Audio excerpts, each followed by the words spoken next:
नमस्कार, श्री स्वामी समर्थ। मी अश्विनी, स्वागत आहे सर्वांचं स्वामी माऊली चॅनलमध्ये। आता बरेच दिवस झालेत मी तुमच्यासोबत व्हिडिओ शेअर केलेला नव्हता, कारण गौरी गणपतींच्या उत्सवामध्ये मला व्हिडिओ शेअर करता आला नाही। पण आज गौरी गणपतीमध्ये काय काय केलं, सजावट कशी केली, मखर कसा सजवला, महालक्ष्म्यांना साड्या कशा नेसवल्या, याबद्दलचा संपूर्ण व्हिडिओ आज तुमच्यासोबत शेअर करणार आहे। तर व्हिडिओ स्किप न करता शेवटपर्यंत नक्की बघा। आणि तुम्ही जर चॅनलवरती नवीन असाल तर चॅनलला लाईक, शेअर आणि सबस्क्राईब नक्की करा आणि व्हिडिओला हाईपसुद्धा करा। चला तर मग व्हिडिओला सुरुवात करूया। तर सर्वात आधी गौरी गणपती जे आहेत ते गावाकडे असतात, तर त्यामुळे आम्ही छत्रपती संभाजीनगरवरून गावाकडे जायला निघालो आणि त्यानंतर गेल्यानंतर आम्ही मखराची जी सजावट आहे ती करायला सुरुवात केली। तर त्यासाठी आम्ही असे वेगवेगळ्या प्रकारचे गुलाबाची फुले घेतलेली होती आणि त्यासोबत त्यांना लावायला पाने आणि 3 पानांचा एक सेट घेतलेला होता। त्यासोबतच टूथपिकसुद्धा याला लागणार होत्या, तर टूथपिक घेतलेल्या होत्या आणि त्यासोबत वेगवेगळ्या प्रकारची सजावट करण्यासाठी पाने, फुले घेतलेली होती। आणि जी गुलाबाची फुले होती तर ती गुलाबी, पांढरी आणि अबोली या कलरमध्ये घेतलेली होती अशा प्रकारची। आणि ह्या पानांचा सेटसुद्धा घेतलेला होता। तर अशा प्रकारे पानांवरती ठेवून बघितला, असा सुद्धा छान वाटत होता। पण हे जे पानाचे सेट आहे तर हे आम्ही कट केले आणि त्यानंतर ते एका फॉर्मशीटमध्ये लावून घेणार होतो। तर त्यासाठी हे घेतलेले होते, पण मी तात्पुरते असे लावून बघितले तर असे सुद्धा छान वाटत होते। आता त्यानंतर ही फॉर्मशीट घेतलेली होती, ही मखराच्याच आकाराची आहे आणि त्यासोबत हे टूथपिक। तर अशा प्रकारे मी हे लावून बघितलं। आता असंच हा सर्व जो फॉर्मशीट आहे तो तयार करणार होतो। यासोबतच जो पाठीमागच्या बाजूला मखराला हा व्हाईट नेट आणि पिंक कलरचा नेट लावणार होतो। यासोबतच शायनिंगचे सुद्धा व्हाईट आणि गुलाबी कलरमध्ये कपडे घेतलेले होते, ते सुद्धा लावणार होतो, कारण पाठीमागची जी भिंत आहे ती कव्हर करायची होती। तर अशा प्रकारे संपूर्ण मखर जो आहे तो कव्हर करून घ्यायचा होता। तर तो कव्हर करून घेतला आणि हे करता करताच भरपूर वेळ झालेला होता, 8 ते 9 वाजलेले होते। तर त्यावेळेत आम्ही हा सर्व जो मखर आहे तर तो तयार करून घेतला आणि त्यानंतर शीटवरती सुद्धा फॉर्मशीटला सुद्धा ती गुलाबाची फुले लावून घेतली। त्यानंतर जी फॉर्मशीट आहे तर त्यावरती सर्वांनी जी गुलाबाची फुले होती तर ती लावून घेतली आणि त्यासोबत जो पानांचा जो सेट घेतलेला होता त्याच्यामधली सुद्धा जेवढी लागतात तेवढीच पाने कट करून घेतली आणि ते फॉर्मशीटमध्ये टच करून घेतली। कारण त्यानंतर हे जे गुलाब होते तर त्यामध्ये सुद्धा अशा प्रकारे हे पानं अटॅच करून त्याच्यामध्ये टूथपिक टाकून फॉर्मशीटला ते लावून घेतले। तर याला सुद्धा भरपूर असा वेळ जातो, कारण प्रत्येक फुलं लावायला आणि त्या प्रकारे सजावट करायला खूप वेळ लागतो। कारण आपल्याला हवी तशी डिझाईन जर घ्यायची असेल जशी डिझाईन आपल्याला हवी तशी जर घ्यायची असेल तर हे काम करण्यात खूप वेळ जातो। मात्र आपण जर मल्टी कलरमध्ये ही फुले लावायची जर असतील आपल्याला, पण आम्ही इथे फॉर्मशीटवरती मधोमध पांढरी आणि त्याच्या आजूबाजूला अबोली आणि गुलाबी अशा प्रकारे फुले लावून घेणार होतो। तर त्यासाठी भरपूर असा वेळ लागला आणि त्यानंतर जे पडदे आहे तर ते सुद्धा लावून घेतले आणि अशा प्रकारे जे मखर आहे तर ते तयार करायला घेतलेलं होतं। तर आता बघू शकता तुम्ही पुढे अशाच प्रकारे ही जी सर्व फुलं आहेत तर ती रेडी करून या फॉर्मशीटवरती लावून घेणार आहोत। तर फॉर्मशीट तयार झाल्यानंतर तुम्हाला पुढे दिसणारच आहे। तर चला आता फॉर्मशीट तयार झाल्यानंतर कसं दिसणार आहे तर ते आपण पुढे बघूयात।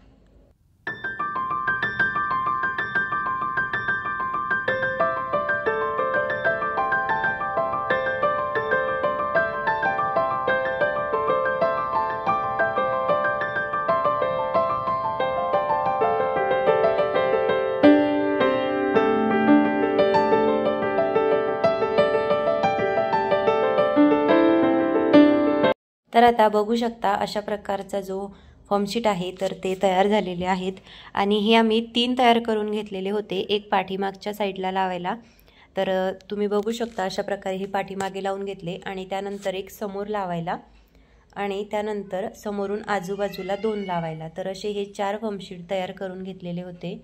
त्यानंतर मध्यभागी थोडी जागा मोकळी होती, तर त्यासाठी आम्ही फॉर्मशीटमधला हा थोडा उरलेला होता फॉर्म, तर त्याच्यावरती अशा प्रकारे राऊंड शेपमध्ये आम्ही फुलांचा जो गुच्छ म्हणू शकतो आपण त्याला, तर तो आम्ही तयार करून घेतला. तर तो मध्यभागी लावून घेणार होतो. तर त्यासाठी अशा प्रकारे जेवढी फुले उरलेली होती तर ती आम्ही या फॉर्मवरती लावून घेतली आणि त्याच्या आजूबाजूला जी पाने होती तर ती खोचून घेतली आणि अशा प्रकारे बघू शकता आपला जो बंच आहे तर तो तयार झालेला आहे आणि तयार झाल्यानंतर तो अशा प्रकारे दिसतो.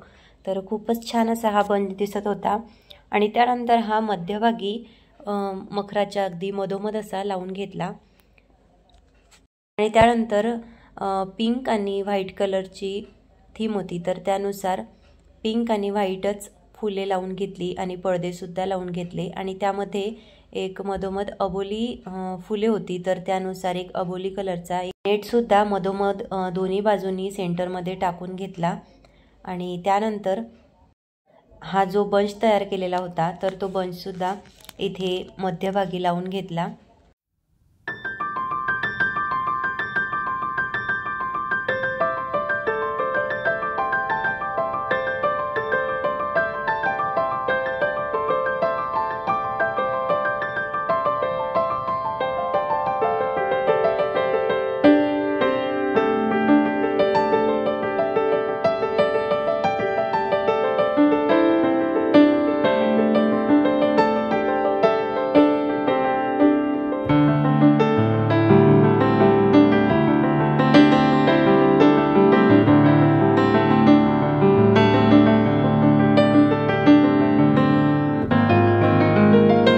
सुंदर असा आमचा मखर तयार करून झालेला होता, तुम्ही बघितला असेल. त्यानंतर महालक्ष्मींच्या स्वागतासाठी आपण जी पावले काढतो तर आता बऱ्याच ठिकाणी प्लास्टिकचे पावले लावल्या जातात किंवा मग हाताने सुद्धा काढल्या जातात किंवा रांगोळ्यांचे सुद्धा साचे बऱ्याच ठिकाणी काढल्या जातात. तर आम्ही दोन्ही प्रकारचे महालक्ष्म्यांचे पावले काढलेले आहेत.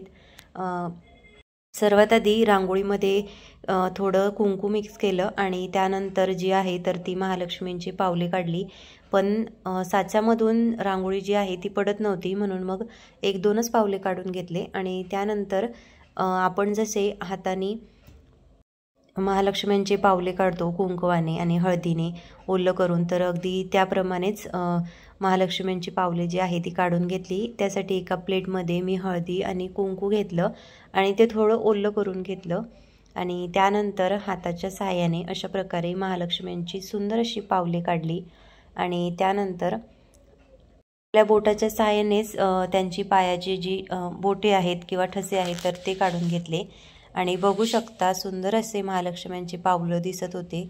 आणि त्यानंतर महालक्ष्म्यांच्या स्वागताची तयारी आम्ही केली. त्यासाठी महालक्ष्मींचे मुख घरामध्ये घेतले, त्यानंतर साड्या नेसवायला घेतल्या, तर त्या कशा नेसवल्या हे सुद्धा आपण पुढे बघणार आहोत, तर नक्की बघा.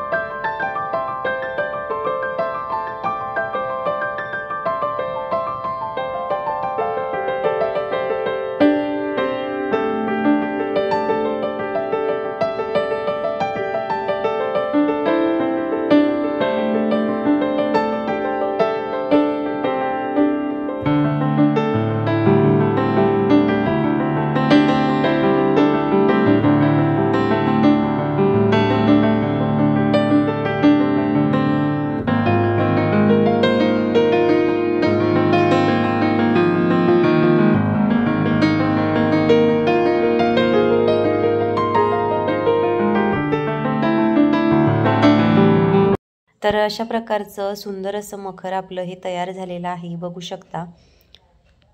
छान अशी फॉर्मशीटवरती गुलाबी, अबोली आणि पांढरी फुले आम्ही लावून घेतली होती. त्यानंतर हे नेट पडदे लावलेले होते. तर ह्या नेटच्या पडद्यांमुळे मखर जो आहे तर तो अतिशय सुंदर दिसत होता. आणि त्यासोबतच पानांचे काही वेल होते, लाईटिंग होती. ही पानांची लाईटिंग आहे ग्रीन कलरची, तर ती सुद्धा लावून घेतली. आणि त्यानंतर मधोमध जो आपण बंच तयार केलेला होता, गुच्छ आपण ज्याला म्हणतो, तर तो सुद्धा आम्ही मधोमध लावून घेतला. आणि त्यानंतर स्टँड आणि महालक्ष्म्यांना आपण तयार करतो तर ते सुद्धा स्टँड या छोट्या स्टँडवरती लावून घेतलेलं होतं. आणि त्यानंतर महालक्ष्मींचे स्वागत केले. महालक्ष्मींची मुख जी आहे तर ते घरामध्ये आणून त्यांचे स्वागत केले. त्यानंतर महालक्ष्मींना साड्या नेसवण्याची तयारी सुरू केली आणि त्यामध्ये बराच वेळ गेला, कारण आपल्याला माहिती आहे की साड्या नेसवायला, मखराची तयारी वगैरे करायला खूप वेळ जातो. तर साड्या नेसवायला कमीत कमी 3 ते 3.5 तास लागलेले होते. तर एवढ्या वेळात आम्ही महालक्ष्म्यांना सुंदर अशा साड्या नेसवल्या. आणि हे बघू शकता, पावलेसुद्धा महालक्ष्म्यांना यावर्षी नवीनच घेतलेली होती, तर तीसुद्धा अतिशय छान आणि सुंदर अशी दिसत होती. आणि त्यांचं कामसुद्धा अतिशय रेखीव आहे. आता ही जी पावलं आहे तर ती दोन्ही महालक्ष्म्यांचे आणि बाळाचे पावले होती. तर त्यांचे सुद्धा पूजन केले आणि त्यानंतर औक्षणाचं ताट केलं. महालक्ष्म्यांच्या मुखांना घरामध्ये त्यांचं स्वागत केलं आणि त्यानंतर कळस स्थापना केली आणि दिवा वगैरे लावला. कारण आपण कुठलीही सुरुवात करत असताना ही दिव्याच्या साक्षीने करत असतो. तर सर्वात आधी दिवा प्रज्वलित करून घेतला आणि त्यानंतर कलशाची सुद्धा पूजा केली, कलश पूजन केले आणि त्यानंतर महालक्ष्मींना साड्या नेसवायला सुरुवात केली. तर आता महालक्ष्मींना साड्या कशा नेसवल्या तर ते आपण बघू. चला तर मग.